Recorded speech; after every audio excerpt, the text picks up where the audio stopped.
The War of the Worlds, H. G. Wells, 1898, English Book 1. Chapter 1.9. The Fighting Begins. Saturday lives in my memory as a day of suspense. It was a day of lassitude too, hot and close, with, I am told, a rapidly fluctuating barometer. I had slept but little, though my wife had succeeded in sleeping, and I rose early. I went into my garden before breakfast and stood listening, but towards the common there was nothing stirring but a lark. The milkman came as usual. I heard the rattle of his chariot, and I went round to the side gate to ask the latest news. He told me that during the night the Martians had been surrounded by troops, and that guns were expected. Then, a familiar, reassuring note, I heard a train running towards Woking. "They aren't to be killed," said the milkman, "if that can possibly be avoided." I saw my neighbor gardening, chatted with him for a time, and then strolled into breakfast. It was a most unexceptional morning. My neighbor was of opinion that the troops would be able to capture or to destroy the Martians during the day. "It's a pity they make themselves so unapproachable," he said. "It would be curious to know how they live on another planet. We might learn a thing or two." He came up to the fence and extended a handful of strawberries, for his gardening was as generous as it was enthusiastic. At the same time he told me of the burning of the pine woods about the Byfleet golf links. "They say," said he, "that there's another of those blessed things fallen there, number 2. But one's enough, surely. This lot'll cost the insurance people a pretty penny before everything's settled." He laughed with an air of the greatest good humor as he said this. "The woods," he said, "were still burning, and pointed out a haze of smoke to me. They will be hot underfoot for days, on account of the thick soil of pine needles and turf," he said, and then grew serious over poor Ogilvy. After breakfast, instead of working, I decided to walk down towards the common. Under the railway bridge I found a group of soldiers, sappers, I think, men in small round caps, dirty red jackets unbuttoned, and showing their blue shirts, dark trousers, and boots coming to the calf. They told me no one was allowed over the canal, and, looking along the road towards the bridge, I saw one of the guard again men standing sentinel there. I talked with these soldiers for a time. I told them of my sight of the Martians on the previous evening. None of them had seen the Martians, and they had but the vaguest ideas of them, so that they plied me with questions. They said that they did not know who had authorized the movements of the troops. Their idea was that a dispute had arisen at the Horse Guards. The ordinary sapper is a great deal better educated than the common soldier, and they discussed the peculiar conditions of the possible fight with some acuteness. I described the heat ray to them, and they began to argue among themselves. "Crawl up under cover and rush him, say I," said one. "Get AHT," said another. "What's cover against this air heat? Sticks to cook YER. What we got to do is to go as near as the ground'll let us, and then drive a trench. Blow YER trenches. You always want trenches, you ought to have been born a rabbit, Snippy." "Ain't they got any necks, then?" said a third, abruptly, a little, contemplative, dark man, smoking a pipe. I repeated my description. "Octopuses," said he, "that's what I calls back quote him. Talk about fishers of men, fighters of fish it is this time." "It ain't no murder-killing beasts like that," said the first speaker. "Why not shell the darn thing straight off and finish him?" said the little dark man. "You can't tell what they might do." "Where's your shells?" said the first speaker. "There ain't no time. Do it in a rush, that's my tip, and do it at once." So they discussed it. After a while I left them, and went on to the railway station, to get as many morning papers as I could. But I will not weary the reader with a description of that long morning, and of the longer afternoon. I did not succeed in getting a glimpse of the common, for even Horsell and Chobham church towers were in the hands of the military authorities. The soldiers I addressed didn't know anything. The officers were mysterious, as well as busy. I found people in the town quite secure again in the presence of the military, and I heard for the first time from Marshall, the tobacconist, that his son was among the dead on the common. The soldiers had made the people on the outskirts of Horsell lock up and leave their houses. I got back to lunch about 2, very tired, for, As I have said, the day was extremely hot and dull, and in order to refresh myself I took a cold bath in the afternoon.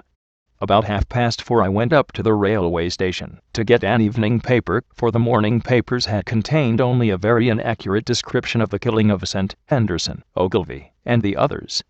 But there was little I didn't know. The Martians did not show an inch of themselves. They seemed busy in their pit, and there was a sound of hammering and an almost continuous streamer of smoke. Apparently they were busy getting ready for a struggle. Fresh attempts have been made to signal, but without success, was the stereotyped formula of the papers. A sapper told me it was done by a man in a ditch with a flag on a long pole. The Martians took as much notice of such advances as we should of the lowing of a cow.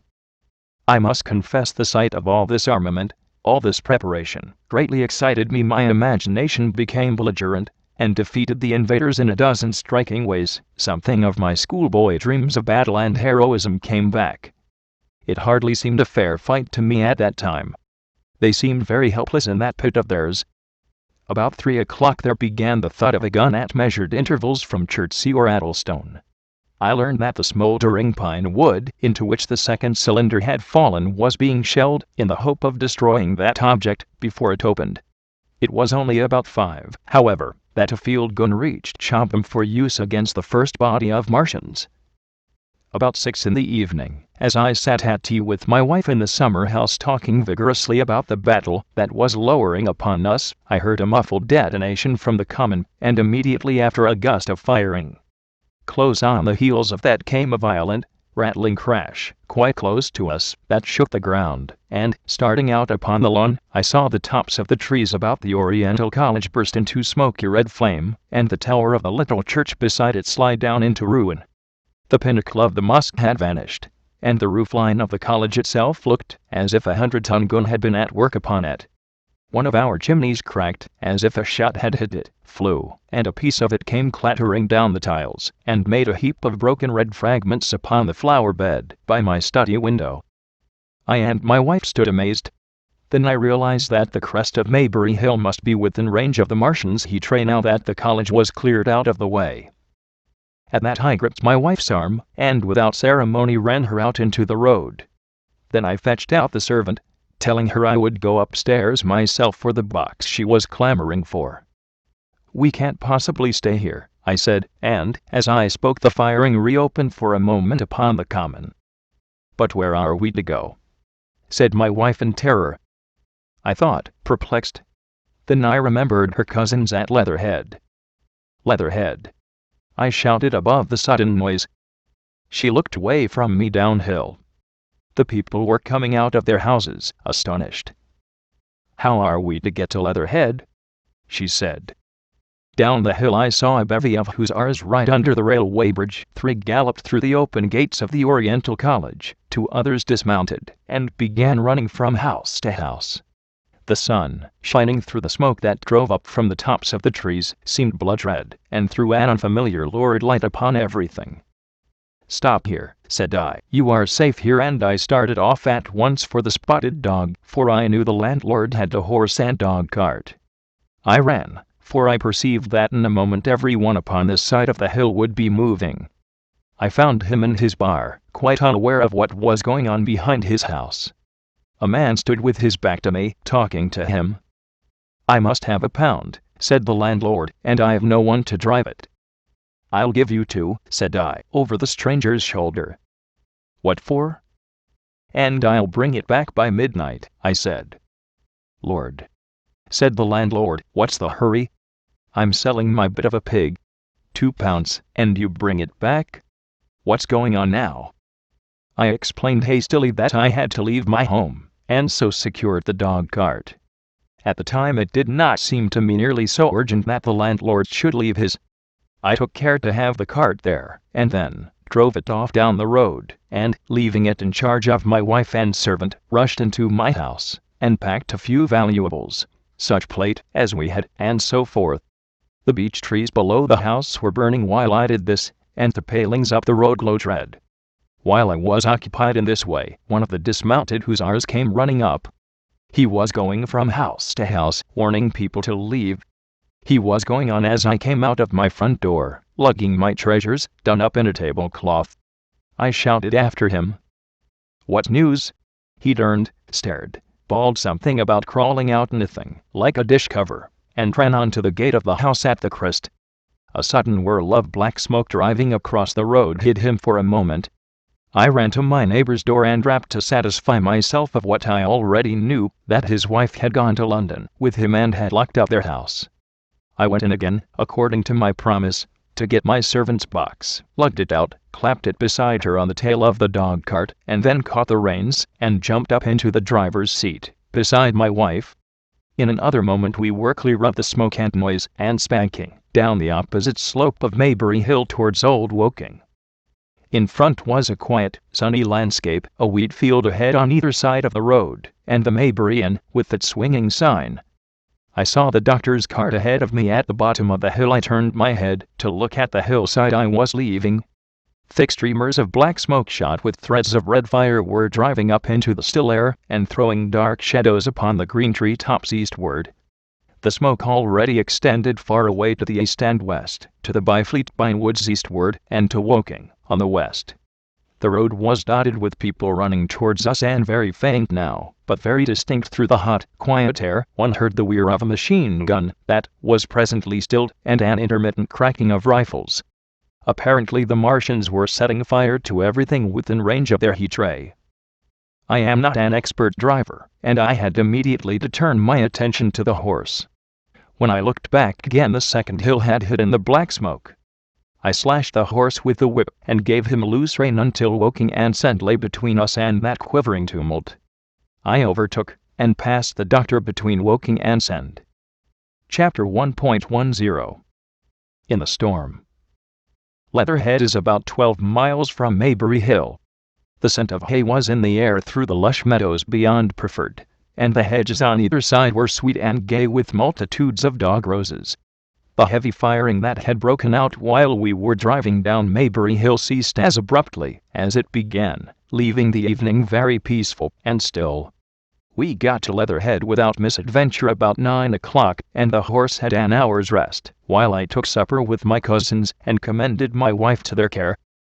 My wife was curiously silent throughout the drive and seemed oppressed with forebodings of evil. I talked to her reassuringly, pointing out that the Martians were tied to the pit by sheer heaviness, and at the utmost could but crawl a little out of it, but she answered only in monosyllables. Had it not been for my promise to the innkeeper, she would, I think, have urged me to stay in Leatherhead that night. Would that I had. Her face, I remember, was very white as we parted. For my own part, I had been feverishly excited all day. Something very like the war fever that occasionally runs through a civilized community had got into my blood, and in my heart I was not so very sorry that I had to return to Maybury that night. I was even afraid that that last fusillade I had heard might mean the extermination of our invaders from Mars. I can best express my state of mind by saying that I wanted to be in at the death. It was nearly 11 when I started to return. The night was unexpectedly dark to me. Walking out of the lighted passage of my cousin's house, it seemed indeed black, and it was as hot and close as the day. Overhead the clouds were driving fast, albeit not a breath stirred the shrubs about us. My cousin's man lit both lamps. Happily, I knew the road intimately. My wife stood in the light of the doorway and watched me until I jumped up into the dog cart. Then abruptly she turned and went in, leaving my cousin side by side, wishing me good hap. I was a little depressed at first, with the contagion of my wife's fears, but very soon my thoughts reverted to the Martians. At that time I was absolutely in the dark as to the course of the evening's fighting. I did not know even the circumstances that had precipitated the conflict. As I came through Wickham, for that was the way I returned, and not through Send and Old Woking, I saw along the western horizon a blood-red glow, which, as I drew nearer, crept slowly up the sky. The drive-in clouds of the gathering thunderstorm mingled there with masses of black and red smoke. Ripley Street was deserted, and except for a lighted window or so the village showed not a sign of life, but I narrowly escaped an accident at the corner of the road to Preferred, where a knot of people stood with their backs to me. They said nothing to me as I passed. I do not know what they knew of the things happening beyond the hill, nor do I know if the silent houses I passed on my way were sleeping securely, or deserted, and empty, or harassed, and watching against the terror of the night.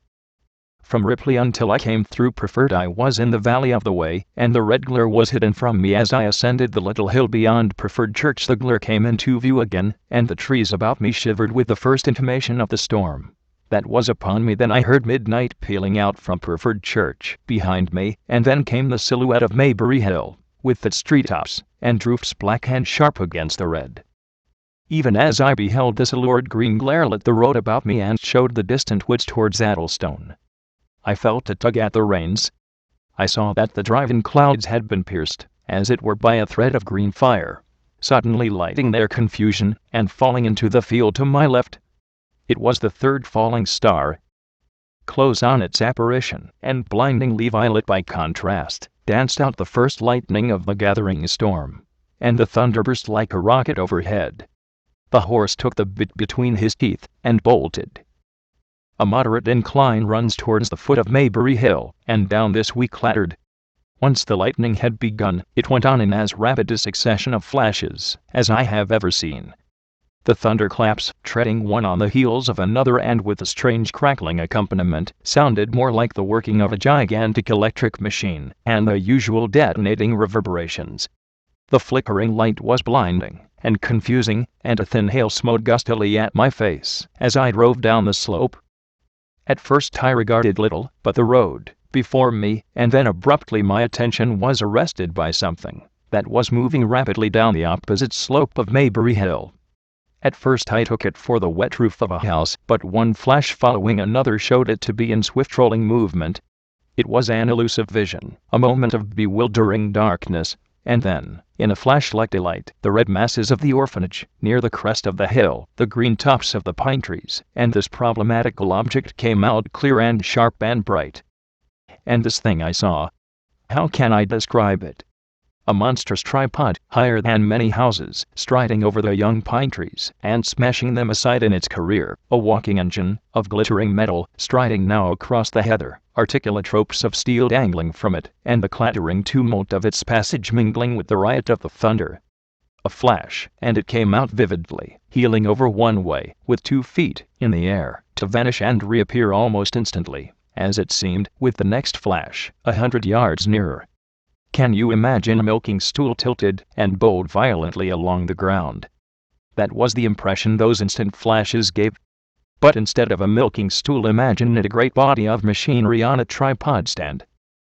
Then suddenly the trees in the pine wood ahead of me were parted, as brittle reeds are parted by a man thrusting through them. They were snapped off and driven headlong, and a second huge tripod appeared, rushing, as it seemed, headlong towards me, and I was galloping hard to meet it. At the sight of the second monster my nerve went altogether. Not stopping to look again, I wrenched the horse's head hard round to the right, and in another moment the dog-cart had heeled over upon the horse. The shaft smashed noisily, and I was flung sideways, and fell heavily into a shallow pool of water. I crawled out almost immediately, and crouched, my feet still in the water, under a clump of firs. The horse lay motionless. His neck was broken, poor brute. And by the lightning flashes I saw the black bulk of the overturned dog-cart, and the silhouette of the wheels still spinning slowly. In another moment the colossal mechanism went striding by me, and passed uphill towards Preferred. Seen nearer, the thing was incredibly strange, for it was no mere insensate machine driving on its way. Machine it was, with a ringing metallic pace, and long, flexible, glittering tentacles, one of which gripped a young pine tree, swinging and rattling about its strange body. It picked its road as it went striding along, and the brazen hood that surmounted it moved to and fro with the inevitable suggestion of a head looking about. Behind the main body was a huge mass of white metal, like a gigantic fisherman's basket, and puffs of green smoke squirted out from the joints of the limbs as the monster swept by me, and in an instant it was gone. So much I saw then, all vaguely, for the flickering of the lightning, in blinding highlights and dense black shadows. As it passed it set up an exultant deafening howl that drowned the thunder. Alloo! Alloo! And in another minute it was with its companion, half a mile away, stooping over something in the field. I have no doubt this thing in the field was the third of the 10 cylinders they had fired at us from Mars. For some minutes I lay there in the rain and darkness, watching, by the intermittent light, these monstrous beings of metal moving about in the distance over the hedge tops. A thin hail was now beginning, and, as it came and went, their figures grew misty, and then flashed into clearness again. Now and then came a gap in the lightning, and the night swallowed them up. I was soaked with hail above and puddle water below. It was some time before my blank astonishment would let me struggle up the bank to a drier position, or think at all of my imminent peril. Not far from me was a little one-room squatter's hut of wood, surrounded by a patch of potato garden. I struggled to my feet at last, and, crouching, and making use of every chance of cover, I made a run for this. I hammered at the door, but I could not make the people hear, if there were any people inside, and after a time I desisted, and, availing myself of a ditch for the greater part of the way, succeeded in crawling, unobserved by these monstrous machines, into the pine wood towards Maybury. Under cover of this I pushed on, wet and shivering now, towards my own house. I walked among the trees trying to find the footpath. It was very dark indeed in the wood, for the lightning was now becoming infrequent, and the hail, which was pouring down in a torrent, fell in columns through the gaps in the heavy foliage. If I had fully realized the meaning of all the things I had seen, I should have immediately worked my way round through Byfleet to Street Cobham, and so gone back to rejoin my wife at Leatherhead. But that night the strangeness of things about me, and my physical wretchedness, prevented me, for I was bruised, weary, wet to the skin, deafened and blinded by the storm. I had a vague idea of going on to my own house, and that was as much motive as I had. I staggered through the trees, fell into a ditch, and bruised my knees against a plant, and finally splashed out into the lane that ran down from the College Arms. I say splashed, for the storm water was sweeping the sand down the hill in a muddy torrent. There in the darkness a man blundered into me and sent me reeling back. He gave a cry of terror, sprang sideways, and rushed on before I could gather my wits sufficiently to speak to him. So heavy was the stress of the storm just at this place, that I had the hardest task to win my way up the hill. I went close up to the fence on the left and worked my way along its palings. Near the top I stumbled upon something soft, and, by a flash of lightning, saw between my feet a heap of black broadcloth and a pair of boots. Before I could distinguish clearly how the man lay, the flicker of light had passed. I stood over him waiting for the next flash. When it came, I saw that he was a sturdy man, cheaply but not shabbily dressed. His head was bent under his body, and he lay crumpled up close to the fence as though he had been flung violently against it. Overcoming the repugnance natural to one who had never before touched a dead body, I stooped and turned him over to feel for his heart. He was quite dead. Apparently his neck had been broken. The lightning flashed for a third time, and his face leaped upon me. I sprang to my feet. It was the landlord of the Spotted Dog, whose conveyance I had taken. I stepped over him gingerly, and pushed on up the hill. I made my way by the police station, and the College Arms, towards my own house. Nothing was burning on the hillside, though from the common there still came a red glare and a rolling tumult of ruddy smoke beating up against the drenching hail. So far as I could see by the flashes, the houses about me were mostly uninjured. By the College Arms a dark-heap lay in the road. Down the Bad towards Maybury Bridge there were voices, and the sound of feet, but I had not the courage to shout or to go to them. I let myself in with my latchkey, closed, locked and bolted the door, staggered to the foot of the staircase, and sat down. My imagination was full of those striding metallic monsters, and of the dead bodies mashed against the fence. I crouched at the foot of the staircase with my back to the wall, shivering violently.